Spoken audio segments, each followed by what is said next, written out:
오늘 우리가 함께 나누려고 하는 것은 살아간다는 것이 참 중요한데 살아간다는 것은 함께 걷는 것이다. 그래서 유행가 가사에 김성수라는 가수가 누가 나와 같이 함께 동행할 사람 있나요? 뭐 이런 가사 아세요? 우리가 누군가와 함께 동행한다는 것은 굉장히 의미가 있는데 산다는 것은 함께 걸어가는 것이다. 에녹은 하나님과 동행하는 사람이었습니다. 모세가 하나님과 동행하는 사람이었는데 에녹도 하나님과 동행하는 사람이었습니다. 하나님과 동행하는 것이 무엇인가? 이런 것들을 이 말씀 통해서 우리가 살펴보게 되는데요. 결국 1절부터 3절까지에 보면은 믿음이라는 건 바라는 것들의 실상이고 보지 못하는 것들의 증거라.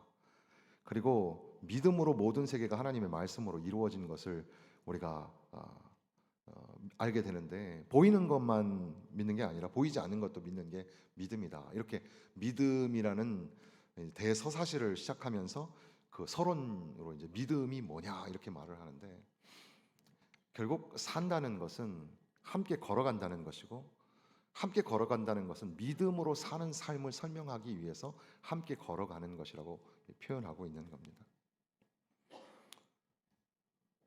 그래서 오늘 우리가 함께 걸어간다는 것, 그러니까 믿음으로 산다는 게 뭘까? 이런 것들을 말씀을 통해서 잠깐 나누기를 원하는 거죠. 여기에 세 사람이 한 문kum으로 이렇게 해석을 하기도 하는데 첫 번째 사람은 아벨이고 두 번째 사람은 에녹이며 세 번째 사람은 노아입니다.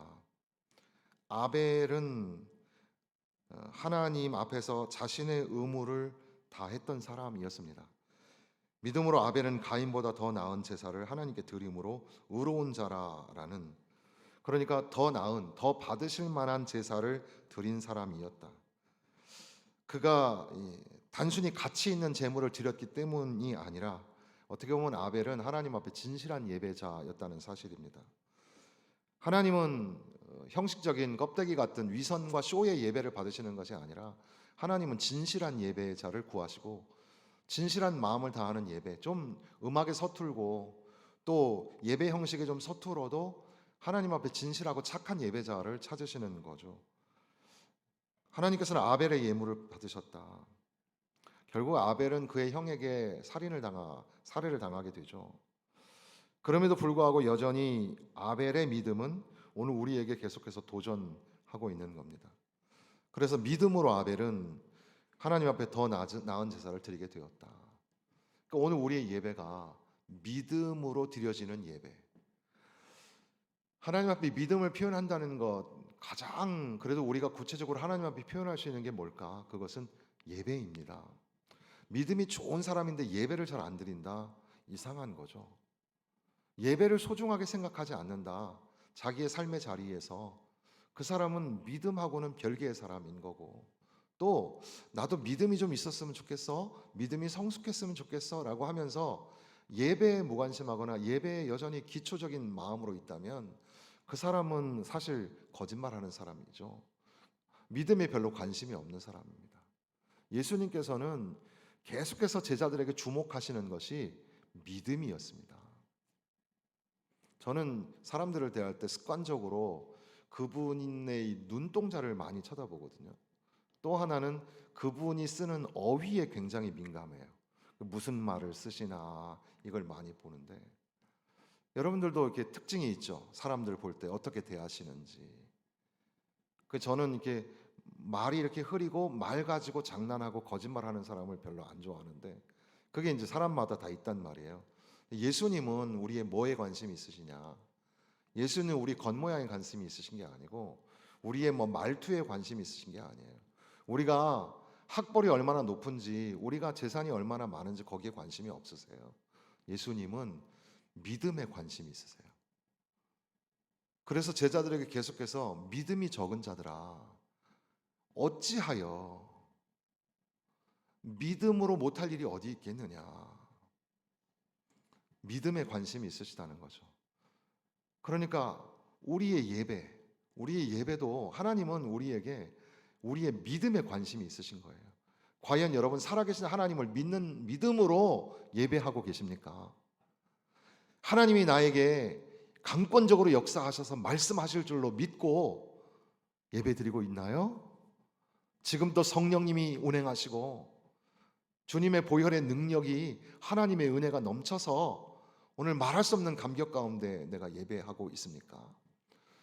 믿음으로 산다는 것, 그것은 진실하고 착한 예배자가 되는 것과 관련이 있습니다. 노아의 경우는 어떻습니까? 믿음으로 노아는 아직 보이지 않는 일에 경고하심을 받아서 방주를 준비했습니다. 오히려 이래서 세상을 정죄하고 의의 상속자가 되었던 거죠. 노아 시대는 굉장히 험악한 세상이었는데 노아는 신실하게 하나님과 동행하는 삶을 삽니다. 사실 믿음으로 산다는 것, 그러니까 하나님과 동행하는 삶을 산다는 게 그게 참 쉽지 않죠. 그래서 목사님은 늘 그냥 교회에서 성경책 읽고 기도하고 그러니까 목사님 세상 사는 게 뭔지 몰라요. 세상 그렇지 않아요. 직장 생활이 얼마나 치열하고 집에서 아기 키우고 뭐 가사 일하고 하는 게 이게 얼마나 힘든지 몰라요. 그거 목사님 모르잖아요. 그러시죠? 그러니까 거룩한 삶을 산다는 게 마치 그냥 산 위에 올라가 가지고 조용하고 한적한 곳에서 혼자 이렇게 조용히 있으면 그게 거룩한 삶이고 그게 하나님과 동행하는 삶이고 그런 게 아니에요. 사실 다른 사람도 마찬가지였지만 에녹의 경우는 살인자 형과 같이 살았지만 노아의 때에는 수많은 사람들이 타락하고 패역해서 하나님께서 물로 세상을 심판하려고 하실 정도로 세상이 지금 정말 삭막한 상황이었어요. 그런데 그때에 노아는 믿음으로 살았다는 사실이죠. 하나님께서 보여주시는 미래를 보면서 믿음의 방주를 지었습니다.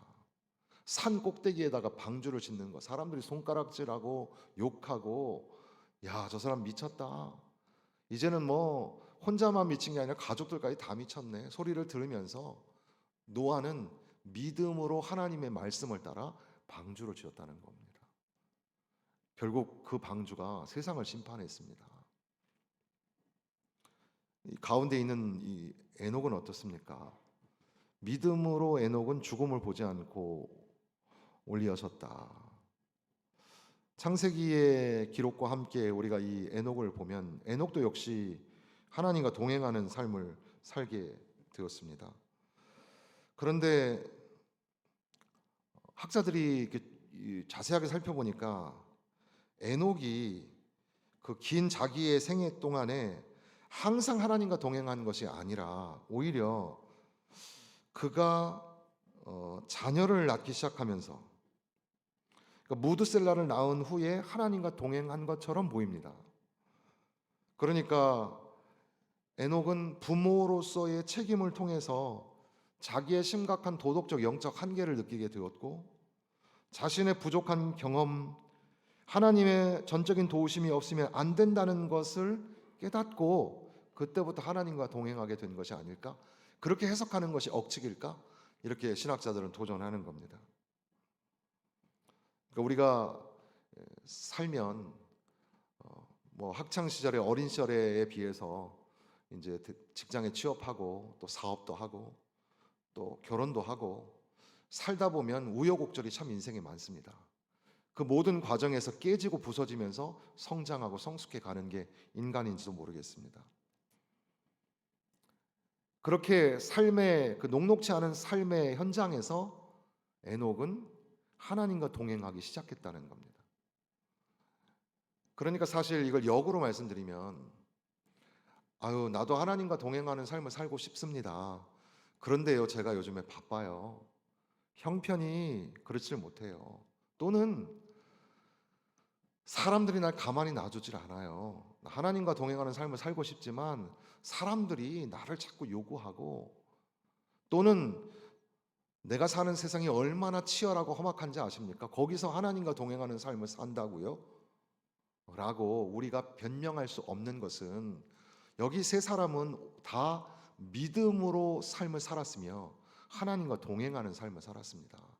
그들은 시기하는 형에 의해 죽임을 당하는 순교자였고, 또 노하는 사람들 속에 정신병자 소리를 들으면서 산 위에 방주를 지었습니다.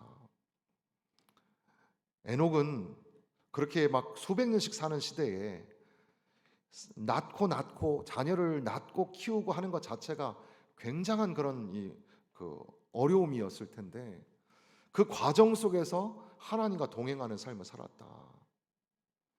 그러니까 오늘 이렇게 찬양 인도하시는 우리 현범 집사님과 또 기도하시는 집사님 둘이가 부부잖아요. 근데 저는 속으로 뒤에 앉아서 아가는 어디 갔노 이렇게 생각이 드는 거죠. 하나님 앞에 아가를 키우면서 신앙생활 한다는 것 자체가 참 쉽지 않죠. 그게 참 대단한 거예요. 우리 교회 멸려회 여러분 많이 사랑해 주시고 용돈도 좀 주시고 김치 떨어졌나 좀 살펴보시고 부모님이 안 계시고 또 어려운 분들도 많이 있잖아요. 아기를 키우면서 신앙생활하기 정말 어려워요. 그래서 그 뭐 텔레비전 프로의 이혼 상담 프로 다 보면 대다수가 아기 문제예요.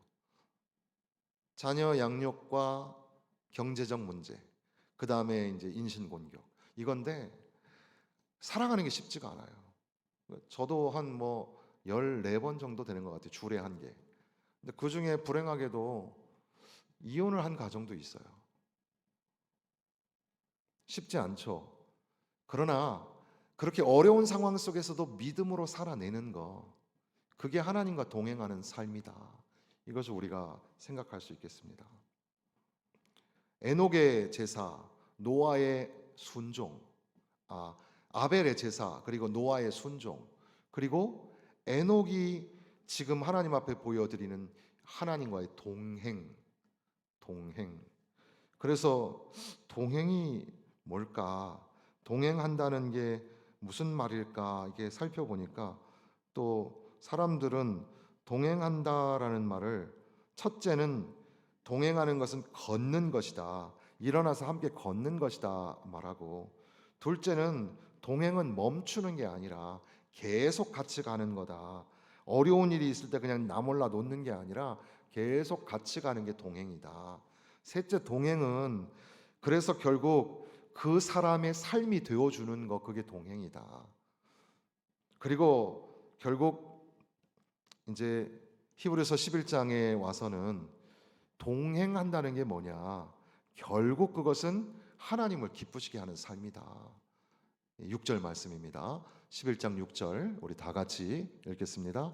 믿음이 없이는 하나님을 기쁘시게 하지 못하나니 하나님께 나아가는 자는 반드시 그가 계신 것과 또한 그가 자기를 찾는 자들에게 상 주시는 이심을 믿어야 할지니라. 동행한다는 것은 같이 걸어주는 것인데, 계속해서 같이 걸어주는 것인데 결국에는 그의 삶이 나의 삶이 되고 나의 삶이 그의 삶이 되는 것. 그러니까 우리 사람들 사이에도 함께 동행하는 것이 참 중요하죠. 그런데 때로는 뭐 헤어질 수도 있고 나뉘어질 수 있는 게 사람의 관계이지만 우리가 절대 놔서는 안 되는 관계가 하나님과의 관계이잖아요. 하나님과 동행하는 삶을 사시기를 바랍니다. 하나님 손 절대 놓지 말고 하나님과 함께 동행하시기를 바랍니다. 그래서 결국 하나님의 삶이 나의 삶이 되고 하나님께서 나와 함께 동행하여 주셔 내 안에 하나님이 거하시고, 그래서 결국 내가 내 삶을 열심히 살아내는 것 같지만 결국은 하나님을 기쁘시게 하는 자, 하나님을 기쁘시게 하는 삶을 살아드리는 것, 그게 바로 동행이 아닐까 이런 생각을 하게 되었습니다. 이 말씀을 선택하여 읽게 된 것은 우리가 다음 주에는 이제 거룩이라는, 오후 시간에는 거룩이라는 단어를 선택했는데, 동행한다라는 거, 올 한 해 2025년도에 여러분들이 하나님과 함께 걷기, 하나님과 함께 동행하는 그런 연습을 좀 하셨으면 좋겠다 생각이 듭니다. 하나님과 동행하기 위하여 내가 포기해야 될 것이 뭐며, 그리고 조금 더 노력해야 될 것이 뭔가. 동행하면서 이런저런 얘기를 나누잖아요. 여러분 여행 다니시면 여행 중에 만난 사람들이 동행자가 되기도 하는데, 그러면 이런저런 얘기를 나누죠. 그러다 보면 조금씩 그 마음을 알아가게 되고 형편도 알아가게 되고 그렇습니다. 그 뭐 스위스 비행기를 기다리고 있는데 애기 엄마랑 아빠랑 애기랑 뛰는데 애기가 막 천방지축 뛰는 거예요. 그래서 그 애기 엄마가 막 지쳐가지고 있는데 저희가 옆에 있다가 그랬어요. 그것도 하나의 아름다운 시간이야. 나중에 크고 나면 그 시간이 정말 소중한 시간이 될 거야라고 얘기하니까, 그렇죠. 그런 얘기 많이 하는데 지금은 너무너무 힘들어요. 뭐 이렇게 얘기를 하고, 전혀 생뚱맞은 외국인들인데도 서로 이렇게 마음을 통해서 대화를 나누게 되죠. 또 여러분 등산을 하다 보면 우리는 올라가고 있는데 벌써 이미 정상을 찍고 내려오는 사람들이 한 번도 모르는 사람들끼리인데도 내려가면서 뭐라 그러죠? 등산할 때 하는 거짓말이, 대표적인 거짓말이 다 왔대. 아이고 몇 곡에 넘어가야 되는데 다 왔어. 다 왔어. 다 왔어. 힘내. 그러면 또 그 말을 또 듣고 인사를 하면서 하는 거죠. 엘리베이터를 타면, 우리는 아파트에 타면, 저희도 아파트에 타면 같은 동에 사는데 서로, 그리고 핸드폰 꺼내가지고 막 이러고 있죠. 근데 서양 사람들은 만약에 그렇게 상황에서 인사를 안 하면 굉장히 서로 무안해지는 거예요. 그러니까 모르는 사람들인데도 불구하고 Hey, what's up? 이렇게 하는 거, 인사를 하는 거죠. 우리는 이제 무뚝뚝하게 잘 못하는데, 그렇게 등산하면서 트레킹을 하면서 만난 사람마저도 힘내요. 다 왔어요.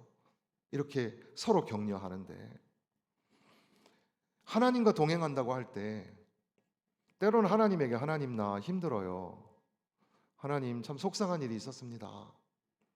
하나님께서 붙잡아 주셔서 함께 걷고, 때로는 힘들면 그 Lean on me 뭐 팝송도 있는데 나에게, 내가 하나님 앞에 기대고 또 나는 또 누군가에게 기댈 수 있도록 자리를 내어주고, 그게 동행하는 삶입니다. 하나님과 동행하는 삶을 노력하는 것이 필요하고 훈련하는 것이 필요하다 생각이 들었습니다. 그래서 힘들고 어려운 일이 생길 때마다 하나님과 동행하기, 하나님과 함께 걷기. 우리 노 권사님들, 또 집사님들, 목사님, 나이 드니까 참 서글퍼요. 누가 잡아주는 사람 없고 혼자서는 걷기도 힘드니까 너무너무 속상합니다. 그래도 오늘 정말 힘을 다해서 오신 여러분 참 감사해요. 예배당에 나오지 못하는 성도들도 많이 계시잖아요. 참 안타까운데, 참 여성분들은 여성분대로, 또 남성분들은 남성분대로 참 나이 들어간다는 게 참 서글프고 섭섭하고 혼자 이렇게 걸어가야 되는구나, 이렇게 생각이 듭니다. 그러나 하나님이 함께 계시잖아요. 하나님과 꼭 손붙잡고 하나님과 동행하십시오. 한 걸음 한 걸음 주 예수와 함께 날마다 날마다 하나님과 동행하는 삶을 사시기를 바랍니다. 우리 젊은 분들도 마찬가지예요. 직장이나 가정이나 힘들고 어려운 순간이 갑자기 찾아옵니다. 아이를 키우는 엄마들도 문득 아기를 막 이게 슬링으로 뭐 기저귀로 해가지고 포대기로 해가지고, 옛날에는 막 뒤로 업었는데 이제는 앞으로 다 업잖아요.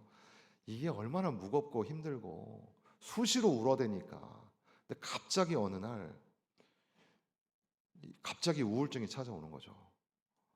그래서 모든 게 싫어지는 거예요. 그런 과정이 모든 여성은 다 있다고 해도 과언이 아니죠. 남자는 또 직장에서 일하고 왔는데 집에 오면 쉬어야 되는데 쉴 수가 없어요. 근데 서로 이제 오해를 하고 서로 이제 믿어지지 못하니까 서로 싸움이 나고, 그러니까 우리가 볼 때는 행복해 보여도 그 안에 참 어려움이 많아요. 그럴 때마다 하나님과 동행하기, 하나님과 동행하는 거예요. 혼자 가는 게 아니라 하나님이 아기를 안고 있을 때도 하나님이 함께 하시고, 직장에서 거래처에서 사람들 만날 때도 하나님이 함께 하시고, 내가 걸을 때에도, 내가 심지어 잠을 잘 때에도 하나님이 함께 하시고, 하나님과 동행하는 삶, 이것이 저와 여러분의 삶 가운데 일어나기를 바랍니다. 에녹처럼 하나님 앞에 나아가기를 원하는 사람들은 지금 여기 기록한 것처럼 하나님께 나아가는 자는 반드시 그가 계신 것과 그가 자기를 찾는 자들에게 상 주시는 이심을 믿어야 할지니라. 그러니까 말씀을 끝으로 다시 한번 반복해서 드리면, 하나님이 계신 걸 믿으십시오. 하나님이 여러분들에게 후회하심이 없고 실패하심이 없게 하나님이 여러분의 상 주시는 이 힘을 믿으시기를 바랍니다. 결국 우리가 해야 될 일은 하나님 앞에 나아가서 믿음으로 발현하기, 그러니까 우리가 믿음으로 하나님과 동행하기만 하면 하나님이 마음이 기쁘시고, 하나님을 기쁘시게 하는 믿음을 가지고 있는 사람들이야말로 히브리서 11장에 있는 믿음의 용사들이 된다는 사실입니다. 그래서 청교도 17세기 청교도인 리처드 십스는 히브리서 11장을 순교자들의 책이라고 그렇게 말했어요. 저와 여러분들도 순교자의 정신과 순교자의 신앙을 따라 믿음으로 살고 믿음으로 하나님을 기쁘시게 하며 하나님과 동행하는 한 주 2025년 되시기를 주님의 이름으로 축원합니다.